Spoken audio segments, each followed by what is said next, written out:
there are several, first of all, there are several statistics for spatial autocorrelation. The one that I will be focusing on is just the most commonly used one. It's called Morans I. It was developed in the late 1940s by Pat Moran, and it's amazingly powerful in that it has many more applications than just spatial autocorrelation. It's related, some of you may be familiar with the Durbin-Watson statistic. It's related to that in structure, as you will see, especially later on when we look at it in the matrix notation. So Morans I is a cross-product statistic. Remember when we talked about spatial autocorrelation statistics, we said they combine two things. One is attribute similarity, another one is locational similarity. Here the attribute similarity is in the cross product to Zi, Zj. This is standardized by the variance to get a number that looks like a correlation coefficient. It isn't actually a correlation coefficient, it just looks like it. And the Wij is the weights matrix. So we see in the numerator, we see a double sum of the cross products between Zi and Zj weighted by the Wij, the spatial weights, and divided by this number S0, which is the sum of all the weights. So what is going on here?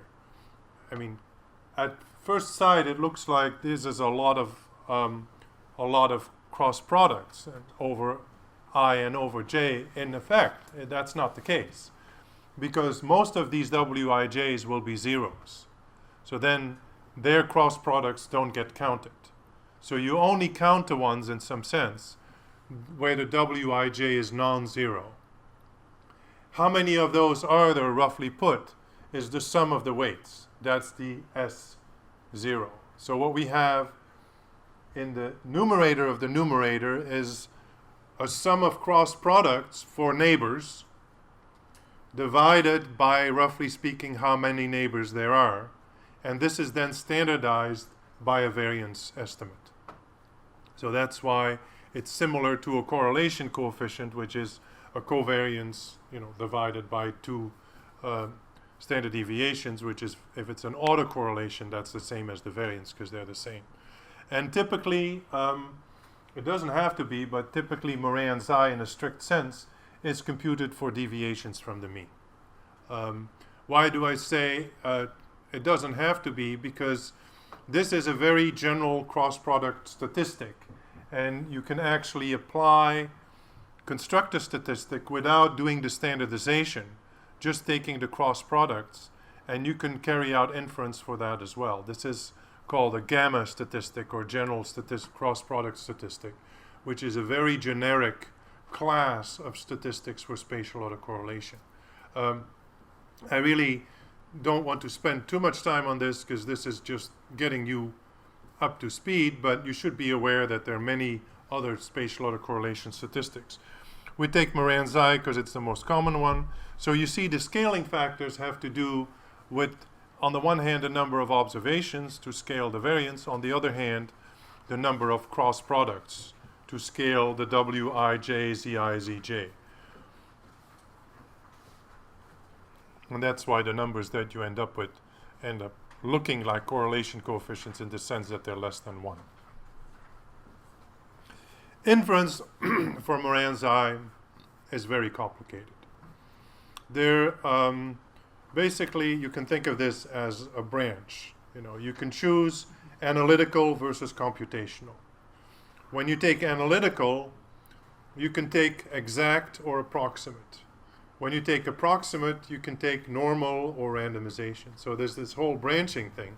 And let me backtrack and tell you a little bit of how this works. So analytical means that you want to come out with something that says some transformation of my Morans I has a distribution that is standard normal or something like that, right? And the exact way to do this is to assume a lot.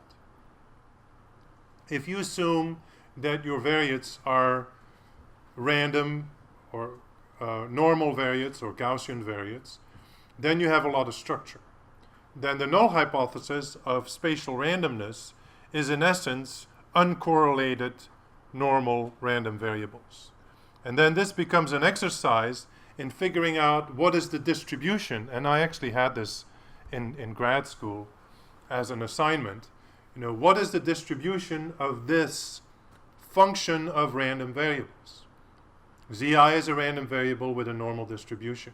Zj is a normal random variable. You have their product. You have a sum of cross products divided by a sum of squares. What is the distribution of that thing? And you can actually derive an exact distribution. I will spare you the details.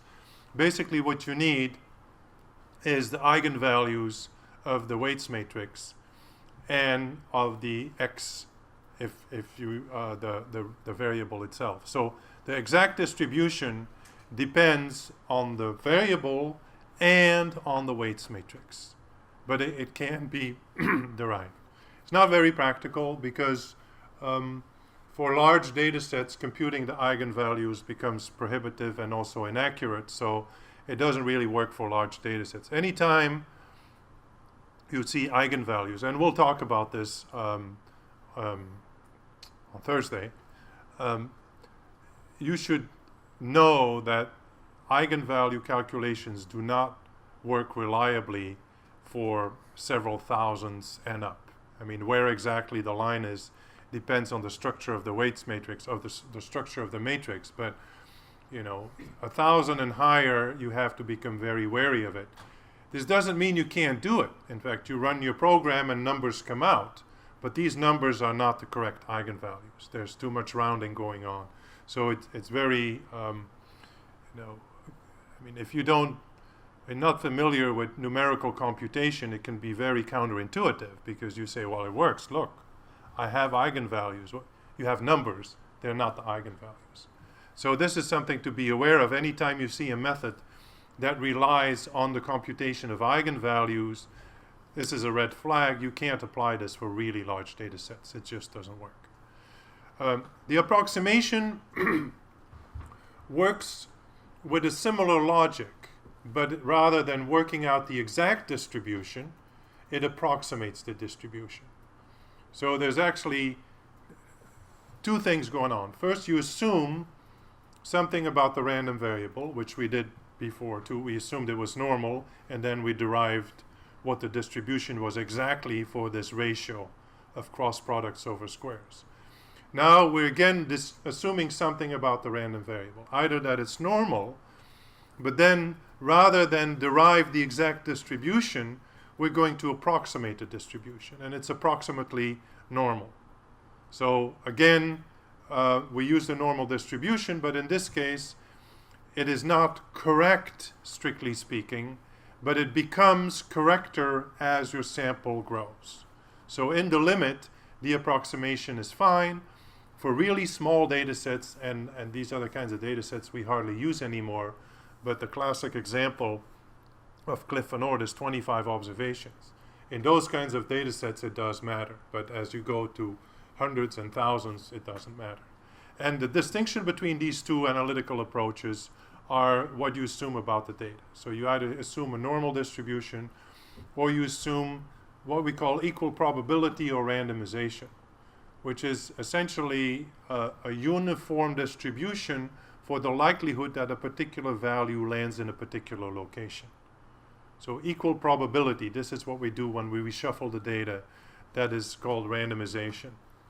So how does this work? In a nutshell, you figure out what is the mean of this ratio of cross products over sums of squares, and what is its variance, and then you compute a standardized variate. You take Morans I, subtract the mean, divide by the square root of the variance, and plug that into a standard normal distribution. The standard normal is approximate. It's not exact, but it's close enough. So those are the analytical ways of dealing with this. Then the, if you wish, easy way out is a computational approach, where we will just computationally mimic the null hypothesis using this random relabeling scheme. So what we'll do is we take our values and we randomly give them other labels, so they land on different locations. Then we recompute Morans I. So In a sense, we make a fake map, like these fake maps that you saw. We compute Morans I. We make another fake map, we compute it again. We do this many times, which gives us a reference distribution, which is not analytical, but is empirical, is based on the data, but it allows us to compare the statistic that we obtained for our data to this reference distribution. And if the statistic is extreme, we reject the null. This is called a pseudo significance test. It's not a real significance test in that there is no real probabilistic framework behind it, but it is an empirical one because we create the probabilistic framework ourselves by reshuffling the data and recomputing the data. So when we do this and we compute the reference distribution, we can use something which is called a pseudo p or pseudo significance value. And it's essentially a ratio of the number of times that we obtain a value that is equal to or more extreme than the one we observe in the data. So let's say we do 99, and I'll tell you in a minute why 99. 99 of these random relabeling schemes, 99 permutations. And we find in the 99 that there are 3 times we get a Morans I that is larger than the Morans I that we observe. Say we observe 0.5 and we find a 0.6, a 0.7, and a 0.55. Then M is 3. 1 is 1 for the one that we observe. And we divide it by the number of permutations, 99 plus 1. So in that case, the pseudo p-value would be 4 over 100, which is 0.04. Okay, so that's a pseudo significance value. Why pseudo? Because if you do it again, you may end up with 0.03, or you may end up with 0.06, depending on the random numbers that you're actually picking. I'm sorry, how did you get M again? This one? M. M. M is the number of times you get a statistic in your empirical reference distribution that is equal to or larger than the observed one. So say we observe 0.5 and we do 99 permutations and we get a 0.6, a 0.7, a 0.55, and everything else is less than 0.5. So then M would be 3 plus 1 is 4 over 99 permutations plus 1 is 100. That's the pseudo p-value. And that's also the reason why you take these numbers like 99 or 999. Now, a couple of things about this. It's not replicable unless you cheat and use the same random seed each time. So typically this will be slightly different, especially if you only do 99. If you do more, it stabilizes, and then you won't find major differences. Also, be wary of how you interpret this, especially if there's not a single one larger than the one that you observe. Because then we get 1, because M is 0, 1 over the number of replications plus 1. So if we do 99, the p-value, the pseudo p-value would be 0.01. If we do 999, the p-value becomes 0.001. Is it more significant? No. In either case, we have no simulated value, no replicated value that is larger than the one that we observe. So these pseudo p-values, you have to take them with a grain of salt in a sense, because they depend on how many permutations you do.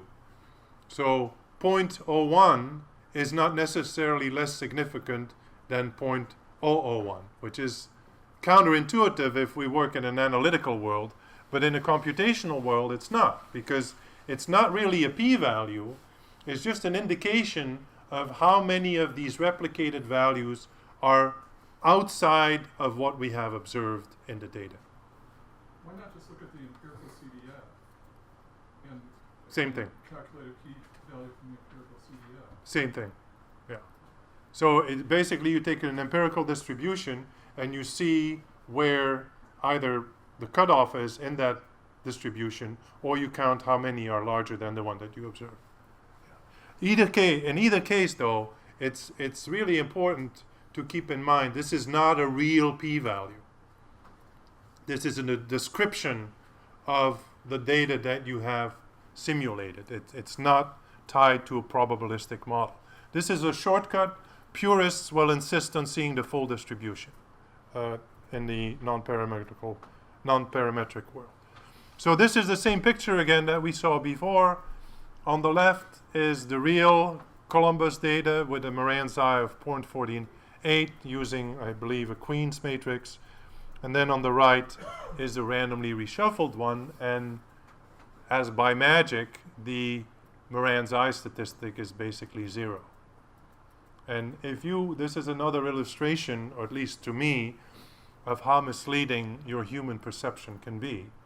At least when I looked at these maps the first time, I didn't think they were that different.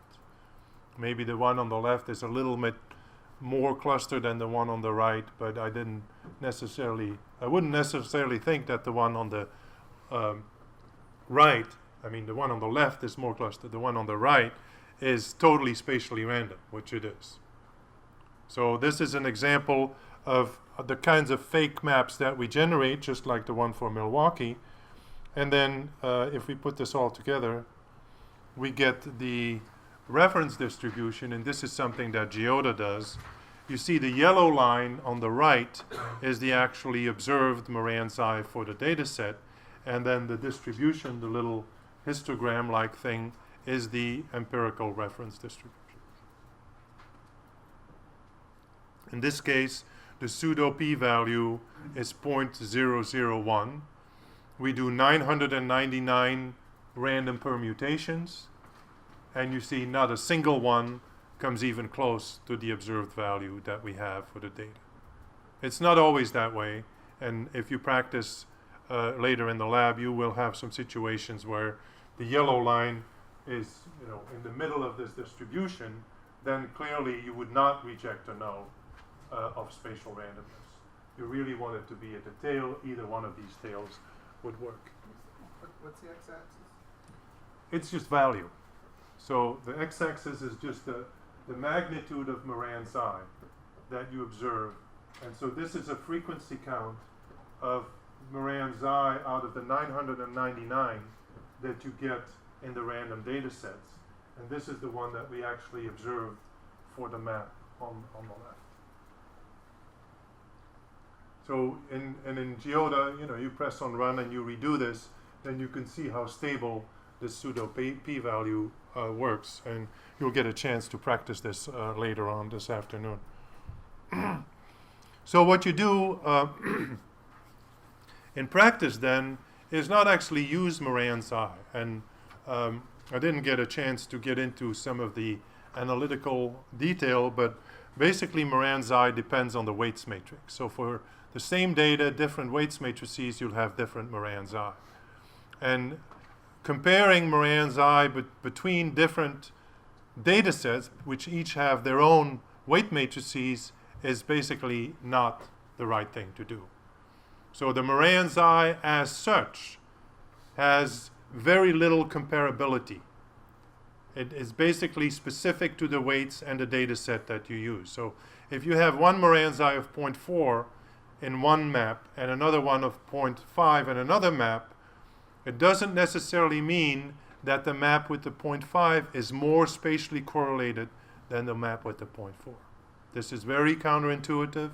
This is not at all what we're used to in dealing with correlations. What matters is really the standardized value. After we take out the mean and we divide it by the square root of the variance, in this case, then we have a z-value, which is something that we can compare across different situations. Because this ties in with the notion of significance, but it takes out, because of the computation of the mean and the variance, it takes out the specific effect of the weights matrices. Okay, so be careful in comparing Morans I statistics as such. They are not In most cases, they are not directly comparable. Also, this is another really peculiar thing. The mean of Moran's I under the null of spatial randomness is not 0. It's actually a little bit to the negative of 0. It's minus 1 over n minus 1. Now, as the data set grows, as n increases, it's not going to matter. You know, if you have n 10,000, then 1 over 10,000 is basically 0 anyway. But in small data sets, as the Irish data set that Cliff and Ord used, 25, it does matter. Okay? So, if you're using the same weights matrix, you can compare, or are there other issues beyond the weights matrix as far as comparing? Same weights matrix, different variables you can compare. Okay.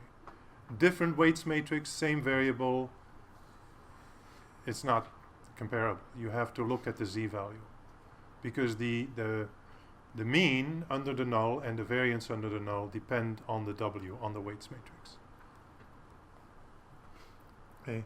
Different variables, different weights matrices, forget it. Okay.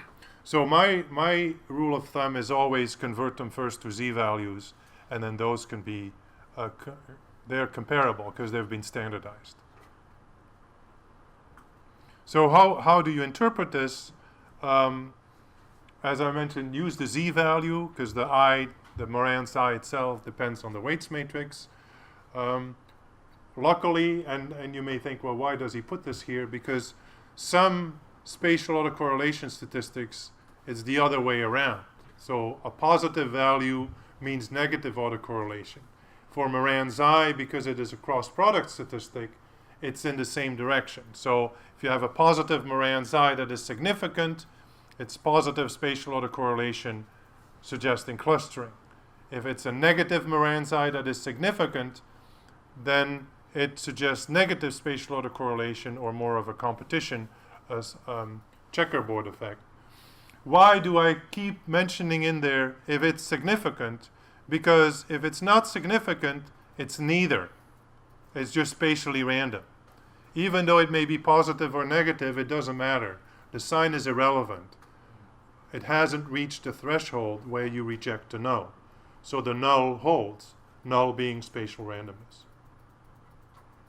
So in a nutshell, to analyze global spatial autocorrelation, you compute a Morans I, and you either do randomization or some other technique to assess whether or not it's significant, and then you